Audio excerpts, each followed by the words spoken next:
Space is one of those things that I think almost everyone is inspired by, and if you asked people what was the most inspiring event in history, it was probably landing on the moon. You know, if you ask people anywhere, I'd say human spaceflight is the reason that SpaceX was created, and we're incredibly honored to partner with NASA.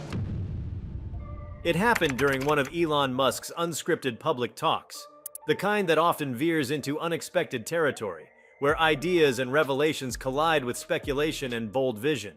As the crowd leaned in, expecting another technical update on SpaceX's Starship, or perhaps a dig at traditional aerospace contractors, Musk instead pivoted to something far more provocative. With a calm yet weighty tone, he addressed one of the great lingering questions in modern space exploration.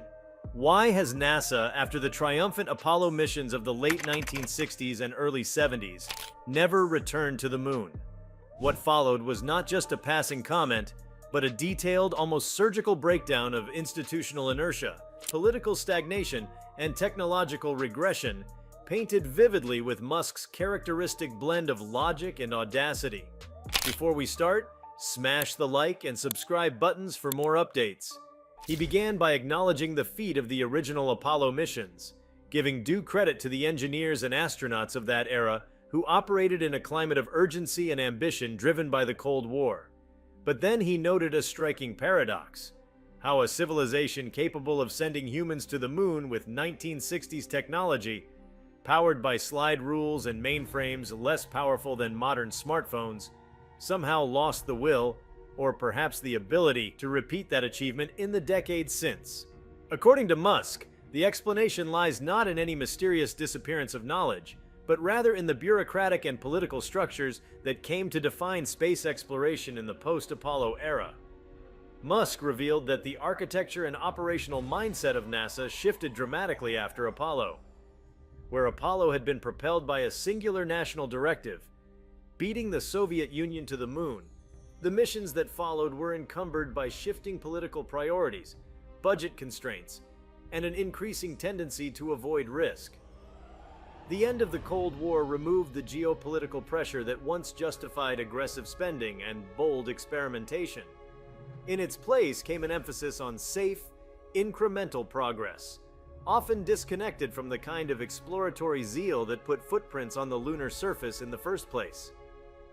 He spoke about the institutional decay that afflicts legacy organizations, even ones as storied as NASA. Over time, the agency became deeply risk-averse, not out of incompetence, but because of the shifting expectations placed upon it by politicians and the public. The memory of the Challenger and Columbia disasters served as psychological anchors, reinforcing a culture where safety and image preservation became paramount. Musk emphasized that while safety is non-negotiable in aerospace, an excessive fear of failure can lead to stagnation, especially when the mission at hand is inherently ambitious. What Musk found particularly alarming and made sure to emphasize is that the actual blueprints, engineering documentation, and manufacturing techniques for the Saturn V rocket, the very vehicle that carried humans to the moon, were effectively lost or scattered in the years following Apollo. He described it as a kind of civilizational amnesia, where not only was the knowledge not preserved systematically, but it was also not transferred to the next generation of engineers. The tools, dies, and even the supply chains used to create the Saturn V were dismantled or repurposed. There was no long-term strategic plan to maintain lunar capability. It was as if, having reached the moon, humanity decided that was enough for now. Musk elaborated on how aerospace contractors began to prioritize projects that were politically tenable rather than technologically bold. The shuttle program, while innovative in some respects, diverted attention and funding away from deep space exploration. It was sold to the public as a cheaper, reusable solution, but in practice, it became a complex, costly endeavor that never truly fulfilled its promise of routine, economical access to space. The International Space Station followed, a marvel of collaboration, but one permanently tethered to low Earth orbit. The moon, meanwhile, remained a ghost in the history books. According to Musk, NASA's very structure, dependent on congressional appropriations and constantly redefined mandates, makes long-term planning nearly impossible. Administrations change, priorities shift, and funding is redirected. What begins as a bold mission often ends as a PowerPoint presentation shelved by the next political cycle. He pointed out that multiple lunar return programs had been proposed over the decades, Constellation, Artemis, and others, but each one either died in committee, suffered endless delays, or became bloated with inefficiencies. Space exploration became a job program instead of an exploratory venture, optimized more for district-level employment and political optics than for actual results. What Musk found especially ironic and even tragic is that the tools for returning to the moon exist today in greater abundance than they ever did in the Apollo era. Advances in materials science, computer modeling, propulsion systems, and robotics have exploded in the last half-century.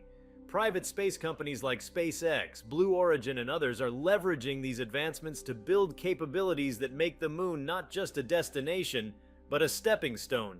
And yet, despite this abundance of technology and knowledge, institutional efforts to reach the moon have moved at a glacial pace.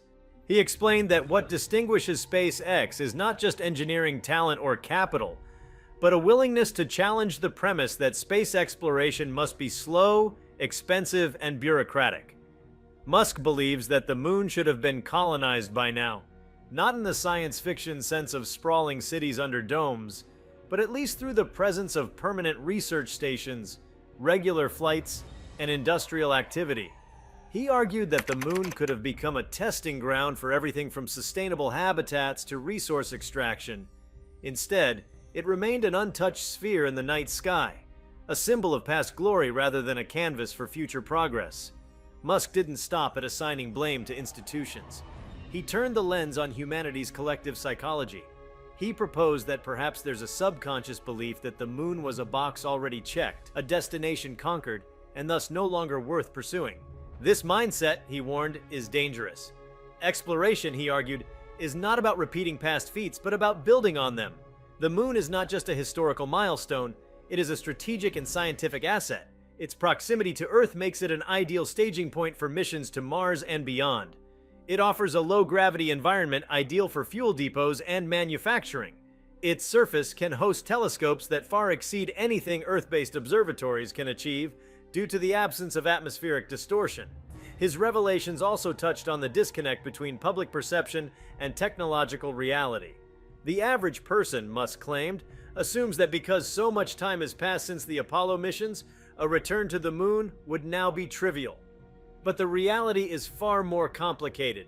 Building the infrastructure, training the crews, developing the vehicles, and aligning the political will all require enormous effort. And when that effort is undermined by red tape, conflicting agendas, and fragmented vision, even the simplest objective, like putting a human back on the moon, becomes Herculean. Throughout his remarks, Musk conveyed a sense of impatience not just with NASA, but with the broader pace of human progress.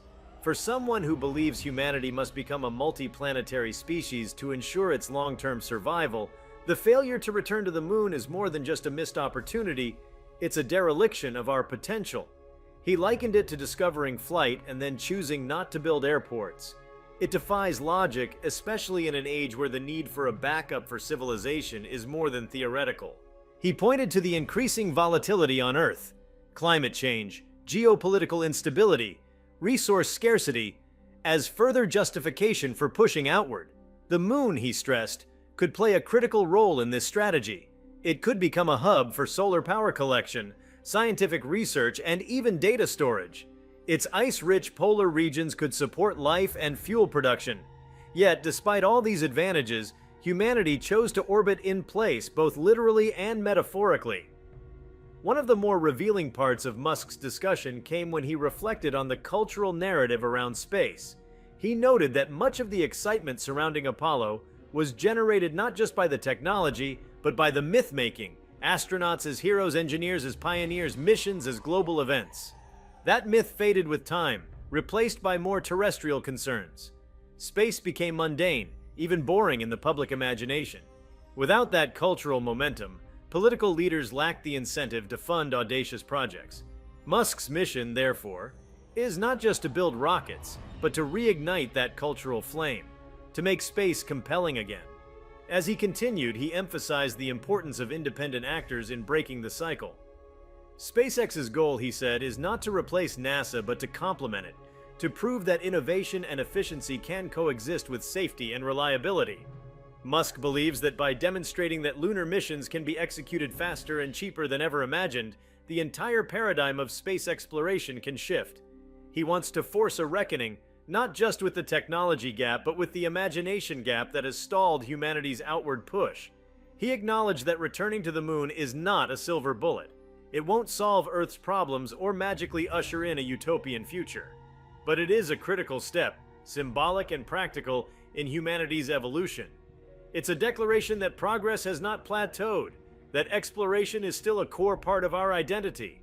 And for Musk, the implications are clear. If we cannot return to the moon, a place we've already been, then what hope do we have of reaching Mars or surviving as a species in the long term?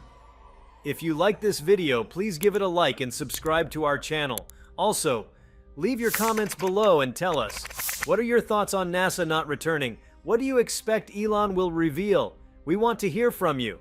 Thank you for watching and see you next time.